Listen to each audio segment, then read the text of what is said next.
আরে আপনারা চলে এসেছেন। হ্যাঁ, আজকেই হচ্ছে 12ই জানুয়ারি SPL সিজন 3 এর গ্র্যান্ড ফাইনাল আজকেই হবে।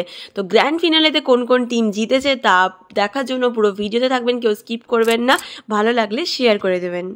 মেয়েদের টিমে জিতেছে অ্যাভেঞ্জার এবং সেকেন্ড হয়েছে চ্যালেঞ্জার। ছেলেদের টিমে জিতেছে প্রেডিটর এবং সেকেন্ড হয়েছে নিনজার। সেদিনকে আমরা পেয়ে গেছিলাম প্রথম ক্রিকেট বিশ্বকাপ বিজয়ী দুই খেলোয়াড় সন্দীপ পাটিল স্যার এবং মদন লাল স্যার, এবং খেলা তো বেশ জমে উঠেছিল। কে জিতবে সবার মধ্যে ভীষণ এক্সাইটেড একটা কাজ করছিল যে কোন টিম জিততে চলেছে। তো ফাইনালি কোন টিম জিতেছে তা তো আমি ফার্স্টেই বলে দিয়েছি। এবং SPL সিজন 3 এই খেলাটি হয়েছিল আসানসোল সেন্ট্রাল মলের ওডিসি ক্লাবের ওপরে। স্টেজে এখন সন্দীপ পাটিল স্যার এবং মদন লাল স্যার তাদের নিজেদের কিছু বক্তব্য রেখেছিলেন। তারপরে খেলা তো ভীষণই জমে উঠেছিল। আর এখন আমরা খেলতে সকলেই ভুলেই গেছি প্রায়। তাই ক্রিকেট কেন, ফুটবল কেন, সমস্ত খেলাই দরকার।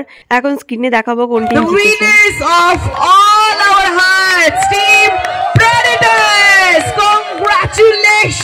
Congratulations to Team Predators once again for this lovely achievement.